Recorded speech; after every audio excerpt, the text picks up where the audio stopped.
الله وملائكته يصلون على النبي يا أيها الذين آمنوا صلوا عليه وسلموا تسليما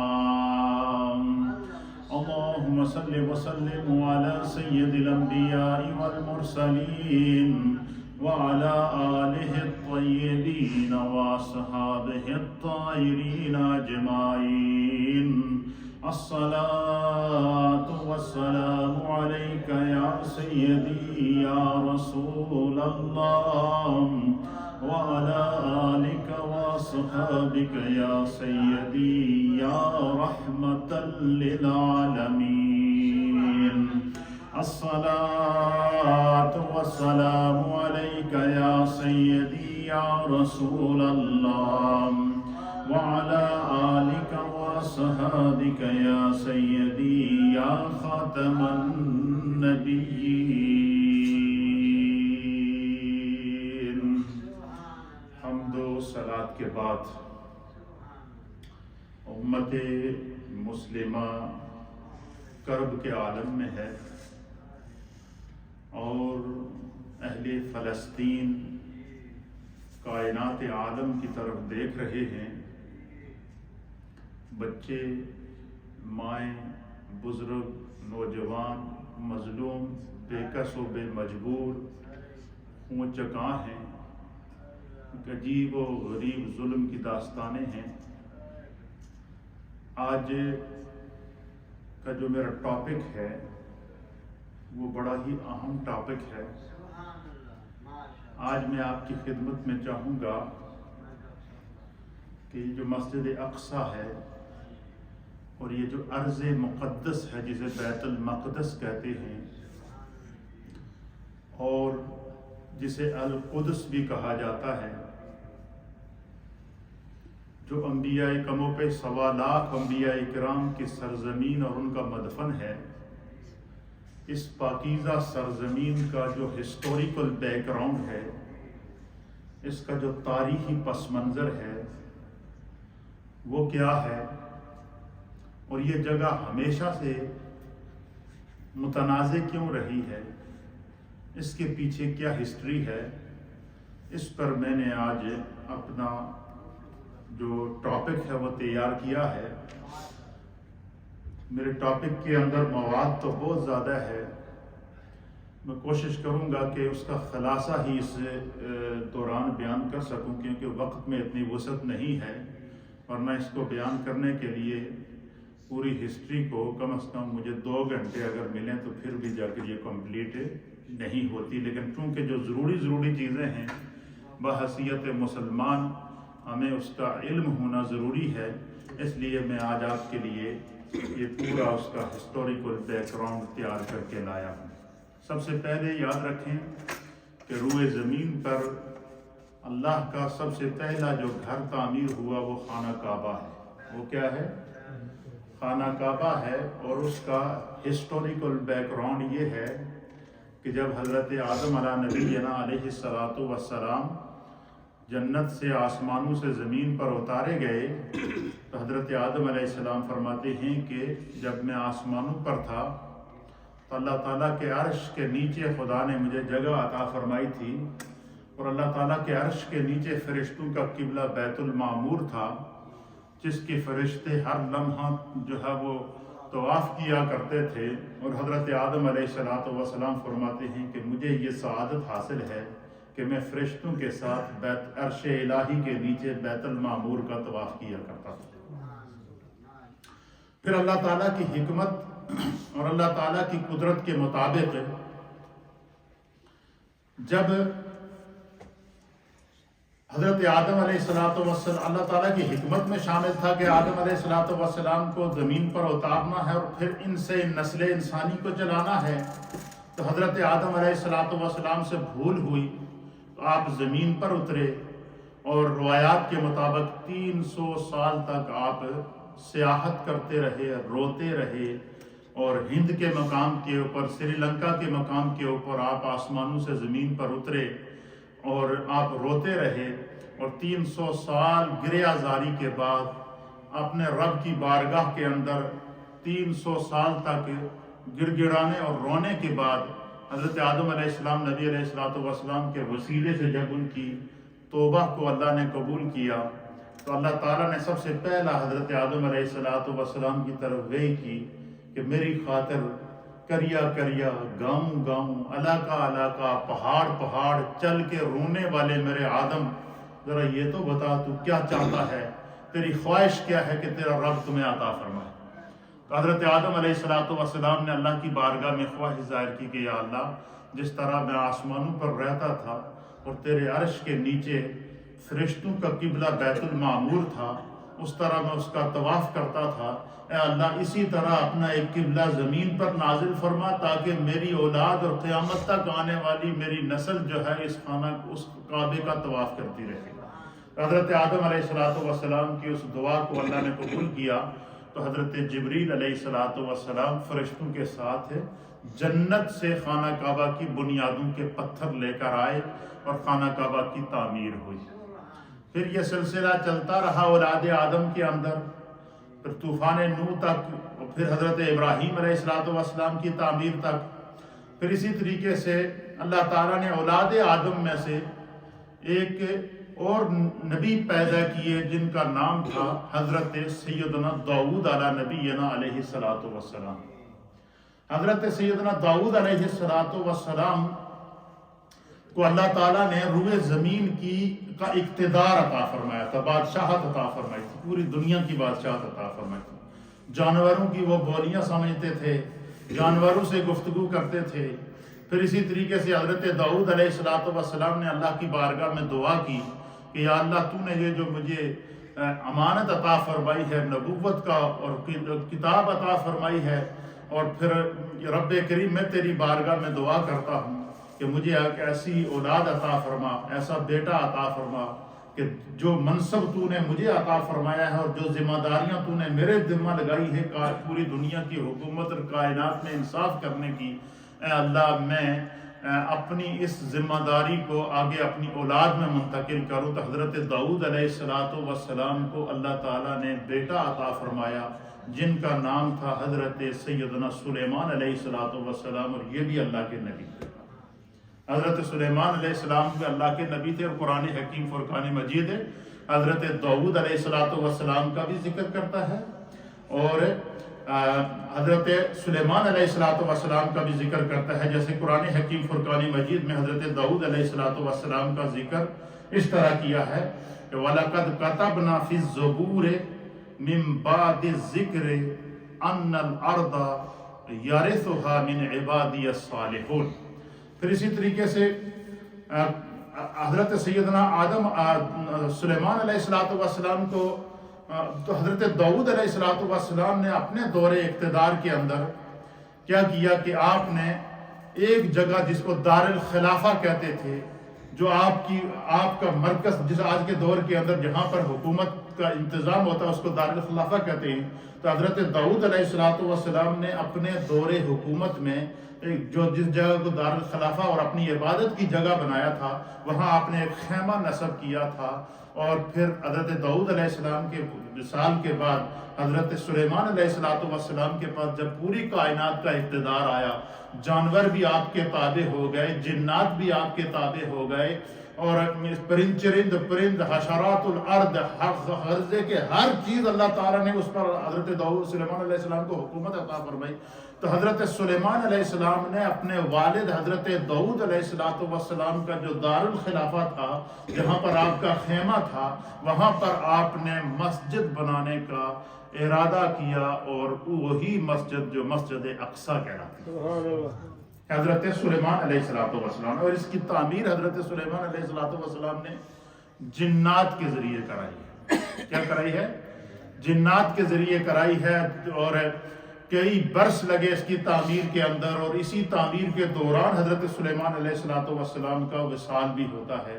اور قرآن حکیم فرقان مجید میں بھی اللہ تعالیٰ نے مسجد حرام کے ساتھ مسجد اقصیٰ کا ذکر کیا، جس طرح کہ 15ویں پارے کے اندر اللہ تعالیٰ معراج کے واقعے کو بیان فرماتے ہوئے فرماتا ہے سبحان الذی اسریٰ بعبدہ لیلا من المسجد الحرام الی المسجد الاقصیٰ الذی بارکنا حولہ لنریہ من آیاتنا انہ هو السمیع البصیر. تو مسجد حرام کے ذکر کے ساتھ اسی آیت کے اندر اللہ تعالیٰ نے مسجد اقصیٰ کا ذکر کیا ہے. پھر اسی طریقے سے یہ مسجد اقصیٰ حضرت سلیمان علیہ السلام کا بھی مسکن رہا ہے. یہ مسجد اقصیٰ حضرت ابراہیم علیہ السلام کا بھی مسکن رہا ہے. یہ مسجد اقصیٰ حضرت موسیٰ علیہ السلام کا بھی مسکن رہا ہے. یہ مسجد اقصیٰ جو ہے وہ دیگر انبیاء اکرام کا مسکن بھی رہا ہے. اس کو ہمارے جو اہل سیر ہیں جنہوں نے ہسٹری آف دی اسلام مرتب کیا ہے یا ہسٹری آف دی ہیومینٹی میں مرتب کیا ہے یا ہسٹری آف انبیاء مرتب کیا ہے، انہوں نے اس کے اندر لکھا ہے کہ فلسطین جو فلسطین ہے اس کو ارض فلسطین، یہ ارض مقدس اس لیے کہتے ہیں کہ یہ انبیاء کی سرزمین ہے. کیا ہے؟ کم و بیش 1.25 لاکھ انبیاء اور مرسلین میں سے اکثر کے مزارات، آپ کی قبریں، آپ کا مسکن، آپ کی عبادت گاہ یہی جگہ رہی ہے. اور یہ فلسطین انبیاء علیہ السلام کا مسکن اور ان کی سرزمین رہی ہے، اس لیے اس زمین کو، اس جگہ کو ارض مقدس کہتے ہیں. کیا کہتے ہیں؟ ارض مقدس کہتے ہیں. اس کو بیت المقدس بھی اس کا نام ہے اور اس کا نام القدس بھی ہے. کیوں؟ القدس اور ارض مقدس کا معنی ہے کہ یہ زمین کا وہ مبارک ٹکڑا ہے، زمین کا وہ مبارک حصہ ہے جو اپنے سینے کے اندر کم و بیش 1.25 لاکھ انبیاء اکرام کو لیے بیٹھی ہے. اور پھر اسی طریقے سے حضرت سیدنا ابراہیم علیہ نبینا علیہ السلام میں جب نمرود کے ساتھ آپ کا مقابلہ ہوا، مختلف قسم کی مشکلات سے آپ کو گزرنا پڑا، تو اللہ تعالیٰ نے حضرت سیدنا ابراہیم علیہ السلام کو ہجرت کا حکم دیا. کیا حکم دیا؟ اور اہل سیر نے لکھا کہ حضرت ابراہیم علیہ السلام جو ہجرت کر کے آپ جہاں تشریف لے گئے وہ جگہ بھی مسجد اقصیٰ تھی. حضرت ابراہیم علیہ السلام کی ہجرت گاہ بھی یہ مسجد اقصیٰ ہے. پھر اسی طریقے سے حضرت لوط علیہ السلام کا جب زمانہ آیا اور قوم لوط نے جب نافرمانی کی، بدکاری کی، اللہ تعالیٰ کے عذاب کو دعوت دی، تو اللہ تعالیٰ نے حضرت لوط علیہ السلام سے کہا کہ اے میرے لوط، اب آپ اس سرزمین سے نکلیے، آپ جو ہے وہ سرزمین قدس کی طرف چلے جائیے، بیت المقدس کی طرف چلے جائیے، اور آپ جب وہاں پہنچیں گے تو پھر آپ دیکھیے گا کہ ان نافرمانوں کا انجام کیا ہوتا ہے. تو حضرت لوط علیہ السلام جب اپنی قوم کو ان کی نافرمانیوں کی وجہ سے اللہ کے حکم سے جب آپ وہاں سے نکلے، تو حضرت لوط علیہ السلام نے بھی جا کر جہاں قیام کیا وہ بھی بیت المقدس کے اندر، مسجد اقصیٰ کے اندر قیام کیا. پھر قوم لوط کے اوپر جو ہے وہ اللہ تعالیٰ نے پتھروں کا عذاب نازل کیا اور ان کو نست و نابود کیا، زمین نیچے کی اوپر اور اوپر کی نیچے ہو گئی. پھر اسی طریقے سے حضرت داؤد علیہ نبینا علیہ السلام کا، جیسا میں نے آپ کی خدمت میں حضرت سلیمان علیہ السلام کا پیش کر دیا. پھر اسی طریقے سے قرآن حکیم فرقان مجید کے اندر ایک واقعہ ہے، قرآن اس قصے کو بیان کرتا ہے کہ جب حضرت سلیمان علیہ السلام اپنے لشکر کے ساتھ جا رہے تھے، تو تقریباً 3 مائل دور سا آپ کا لشکر، تو وہاں آگے ایک وادی تھی جس کو وادی نمل کہتے ہیں. سورہ نمل کے اندر قرآن کریم میں اس کا ذکر اللہ تعالیٰ نے بیان فرمایا ہے. تو اس وادی نمل کے اندر وہ چونٹیوں کی وادی تھی، چونٹیوں نے گھر بنائے ہوئے تھے چھوٹے چھوٹے. تو چونٹیوں کی جو ملکہ تھی تو اس نے ان سے کہا چونٹیوں سے کہ جو ہے وہ آپ اپنے اپنے گھونسلوں میں گھس جائیں، اپنے اپنے سوراخوں میں گھس جائیں، اپنے اپنے بلوں میں گھس جائیں. سلیمان علیہ السلام اور ان کا لشکر آ رہا ہے، کہیں وہ آپ کو راند نہ لے.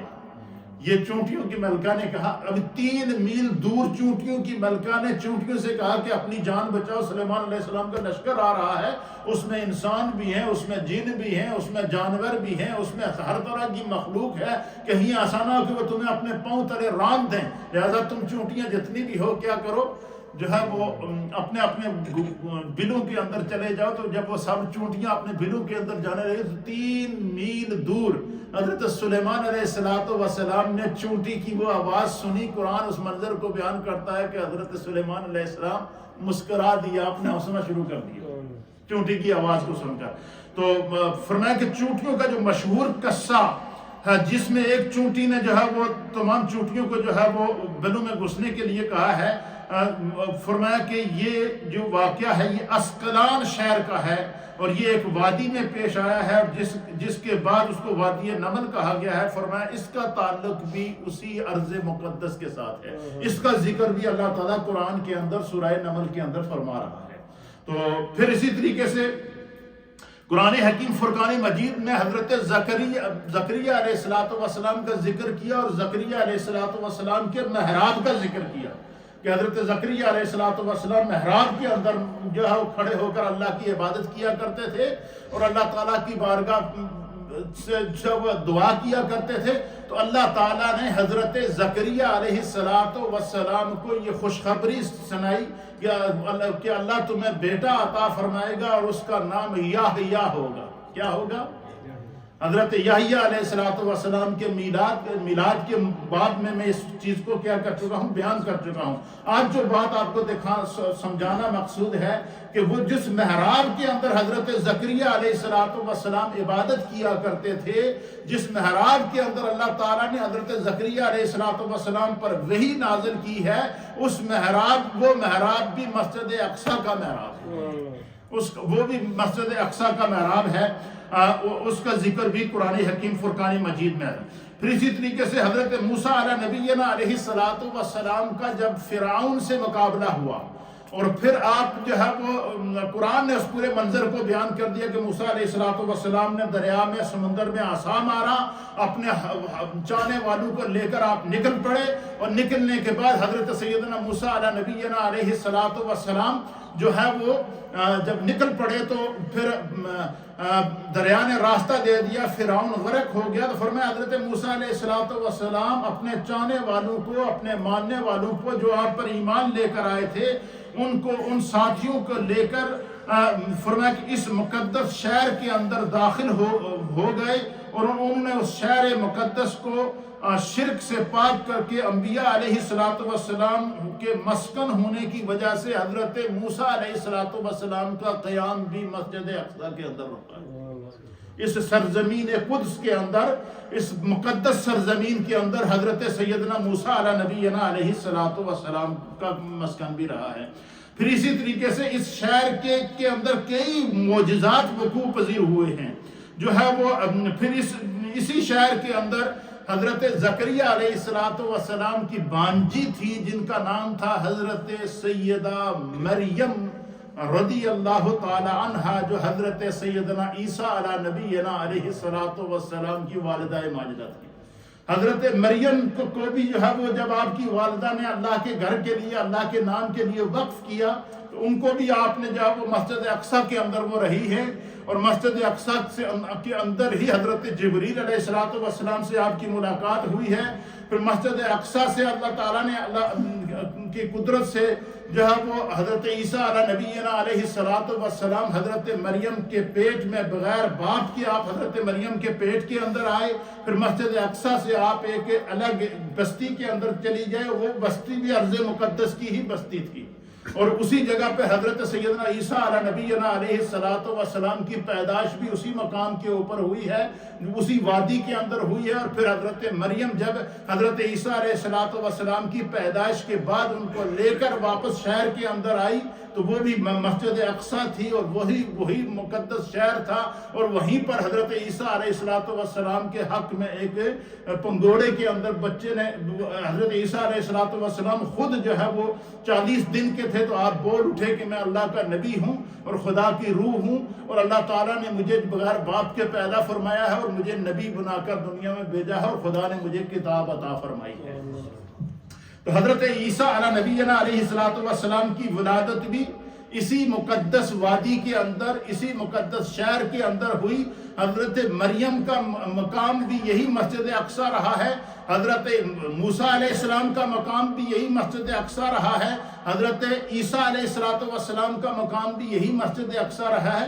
یہی وجہ ہے کہ یہ اس کے تنازع کی جو وجہ ہے نا، یہود کہتے ہیں کہ یہ ہمارا حصہ ہے۔ کیوں کہتے ہیں کہ موسیٰ علیہ السلام اور حضرت ہارون علیہ السلام یہاں رہے ہیں؟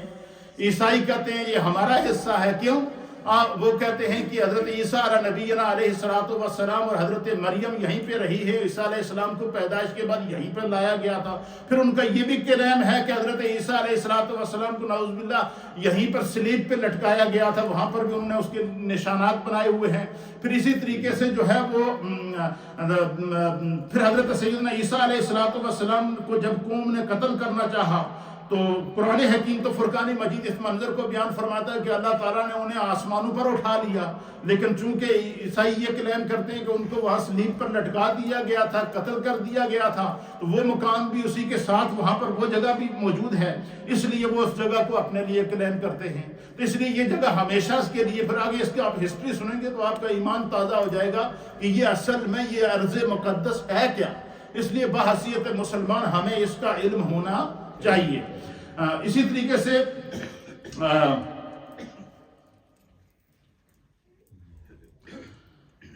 حضرت سیدنا عیسیٰ علیہ نبینا علیہ السلام نے علامات قیامت میں سے ایک حضرت عیسیٰ علیہ السلام کا زمین پر واپس تشریف لے آنا اور مقام سفید مینار کے اوپر، دمشق میں ایک مسجد ہے، اس مسجد کے مینار پر آپ اتریں گے اور وہاں سے نکل کر آپ مسجد اقصیٰ کی طرف آپ آئیں گے۔ اس کو بھی اہل روایات نے بیان کیا ہے۔ پھر دجال کو جو حضرت عیسیٰ علیہ السلام قتل کریں گے، اہل سیر نے بیان فرمایا کہ یہ مقام بھی یہیں پر یہ مقام بھی یہیں پر ہوگا۔ پھر اسی طریقے سے حضرت سیدنا فلسطین ہی کو ارض محشر قرار دیا گیا۔ نبی علیہ السلام نے فرمایا کہ جب قیامت آئے گی اور پھر جب یہ دیکھیں ہسٹری بتا رہی ہے کہ تمام نبی جتنے بھی گزرے ہیں انہوں نے اس جگہ پر قیام کیا ہے، یہ ان کا دار خلافہ رہا ہے۔ پھر جو ہے وہ قرآن حکیم فرقان مجید بتا رہا ہے کہ جب نبی علیہ السلام کو معراج ہوئی تو قرآن کیا آتا ہے کہ اللہ تعالیٰ فرماتا ہے کہ سبحان الذی اسری بعبدہ لیلا من المسجد الحرام الی المسجد الاقصی، کہ پاک ہے وہ ذات جو اپنے محبوب کو مسجد حرام سے مسجد اقصیٰ لے کر گئی۔ اب حضور علیہ السلام کو شب معراج کو آپ نے مسجد اقصیٰ میں قیام فرمایا، پھر کم و بیش 1.25 لاکھ انبیاء اکرام کا مسجد اقصیٰ میں جمع ہونا، حضور علیہ السلام کا دیدار کرنا، اس کے لیے بھی اللہ تعالیٰ نے مسجد اقصیٰ کا ہی انتخاب کیا۔ پھر اسی طریقے سے اللہ کے پیارے حبیب نبی رحمت صلی اللہ تعالیٰ علیہ وسلم کا آسمانوں پر جانا۔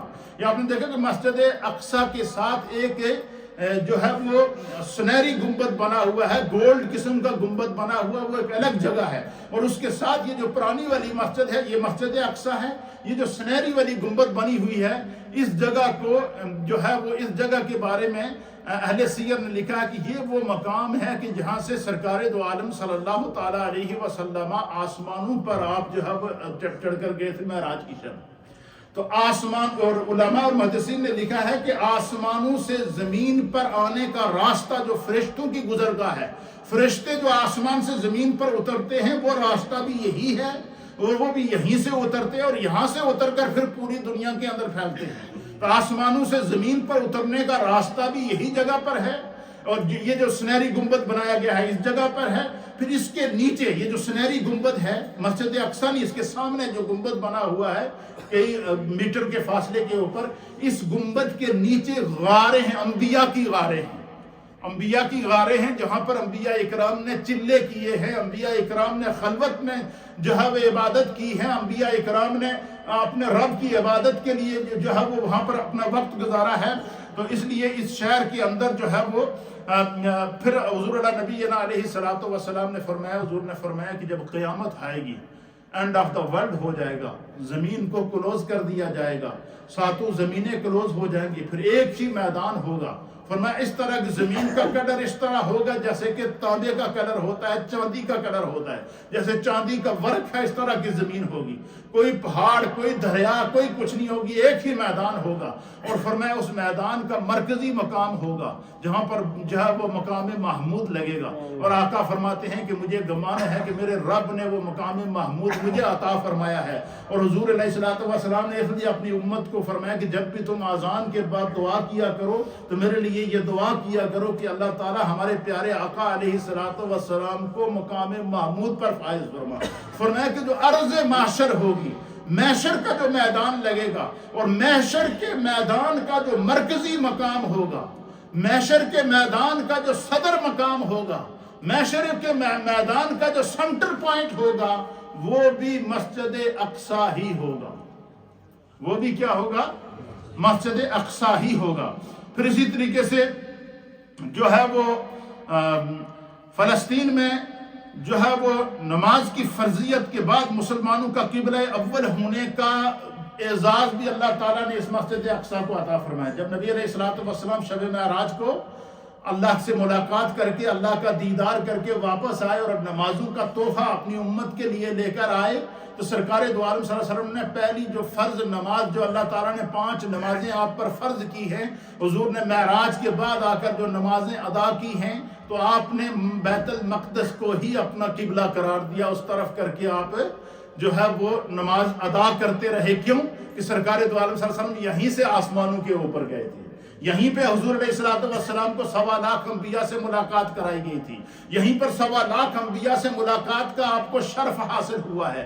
پھر اسی طریقے سے جو ہے وہ جب حضور علیہ السلام نے سوچا کہ میرا قبلہ کعبہ ہونا چاہیے، تو قرآن حکیم فرقان مجید نے اس منظر کو سورہ بقرہ میں 2 سپارے میں بیان کیا ہے کہ حضور نبینا علیہ السلام نے کو اللہ تعالیٰ نے فرمایا کہ فَلَنَوَلِّيَنَّكَ قِبْلَةً تَرْضَاهَا، اے محبوب آپ جس طرف رخ کریں گے، جس طرف آپ راضی ہوں گے، خدا اسی کو قبلہ بنا دے گا۔ تو مدینہ طیبہ کے اندر جہاں اور مساجد ہیں، وہاں پر ایک مسجد قبلتین ہے۔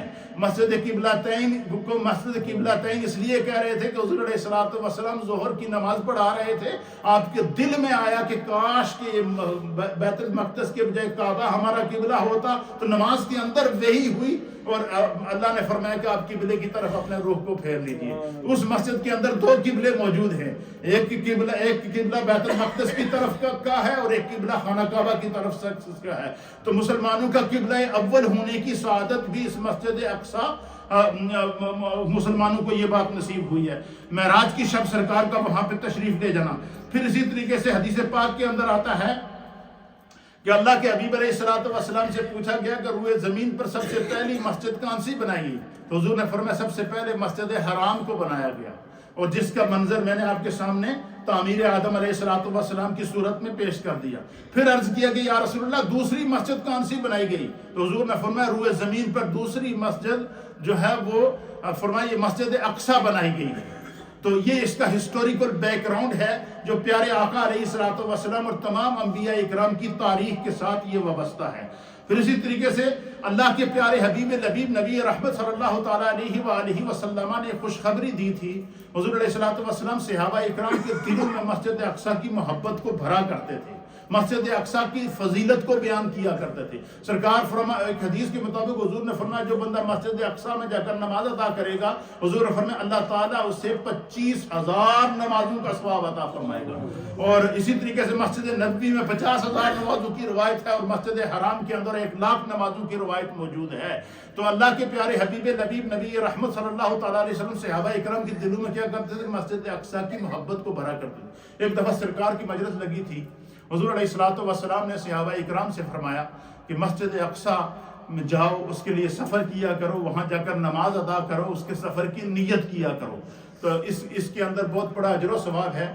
تو ایک صحابیہ تھیں، تو انہوں نے عرض کیا یا رسول اللہ، یا حبیب اللہ، ہمارے ماں باپ آپ پر قربان ہو جائیں، اتنی مسجد اقصی کی فضیلت ہے، اگر ہم وہاں نہ جا سکیں تو ہم یہ اجر و ثواب کس طرح پائیں؟ تو حضور نے فرمایا کوئی مسجد اقصی جانے والا ہو تو ان کے لیے مسجد اقصی میں وہاں پر یا تیل بیچ دو یا وہاں پر دیا جلا دو، وہاں پر چراغ جلا دو۔ فرمایا جس نے مسجد اقصی میں ایک چراغ جلایا خدا اس کو بھی یہ اجر و ثواب عطا فرمائے گا۔ تو حضور علیہ السلام پھر حضور علیہ السلام نے پیشنگوئی کی تھی کہ مسجد اقصی کو میرے خلیفہ دوم حضرت سیدنا فاروق اعظم وہاں پر جائیں گے، اس کو فتح کریں گے اور شریعت محمدیہ کے مطابق وہاں پر نفاذ اسلام کا اعلان فرمائیں گے۔ اور اسی طریقے سے بعض روایات کے مطابق تورات کے اندر، انجیل کے اندر اور زبور کے اندر بھی حضرت فاروق اعظم کا نام ہے کہ وہ مسجد اقصی میں جائیں گے اور اس کو آزاد کروائیں گے۔ تو حضرت فاروق اعظم کا جب دور آیا تو سن 14 ہجری حضرت سیدنا فاروق اعظم رضی اللہ تعالیٰ عنہ کے دور میں سن 14 ہجری حضرت فاروق اعظم رضی اللہ تعالیٰ عنہ نے مسجد اقصی کو کیا کیا؟ آپ آزاد کروایا، اور مسجد اقصی میں خود تشریف لے گئے. حضرت فاروق اعظم مدینہ طیبہ چھوڑ کر مسجد اقصی میں خود تشریف لے گئے، اپنے ساتھ حضرت بلال رضی اللہ تعالیٰ عنہ کو لے کر گئے. اور جب مسجد اقصی کو آپ نے آزاد کرایا تو آزاد کرانے کے بعد حضرت سیدنا فاروق اعظم رضی اللہ تعالیٰ عنہ نے حضرت بلال سے کہا کہ بلال آج تو مسجد اقصی کی چھت پر کھڑے ہو کر آزان دے، تیری آزان دینے سے نبی علیہ الصلوۃ والسلام کی روح کو تسکین پہنچے. حضرت بلال نے مسجد اقصی میں آزان دی، حضرت سیدنا فاروق اعظم رضی اللہ تعالیٰ عنہ نے مسجد اقصی میں نماز پڑھائی.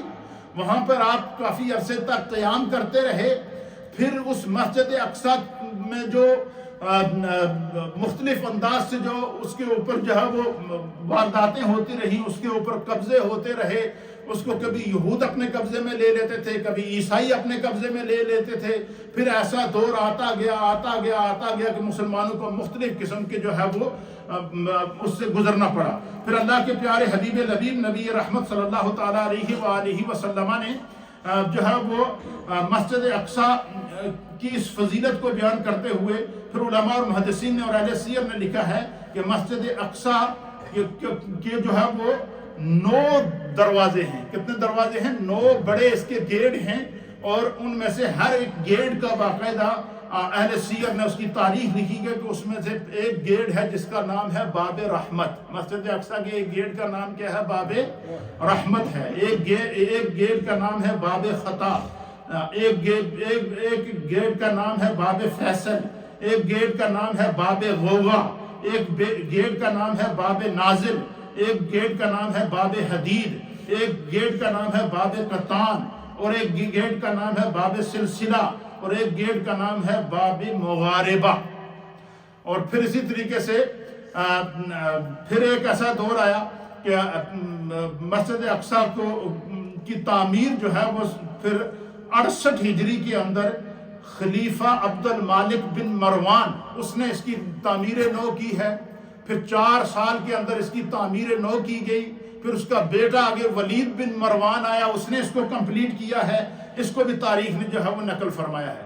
پھر اسی طریقے سے اس کی لکھا ہے کہ اس کی 56 کی ونڈوز ہیں. مسجد اقصی کی 56 ونڈوز ہیں، کھڑکیاں ہیں.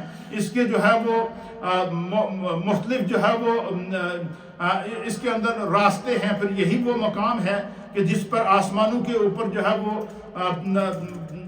خلوت گاہ ہے، آسمانوں کے اوپر جانے کا راستہ ہے، انبیاء اکرام کی خلوت گاہ ہے.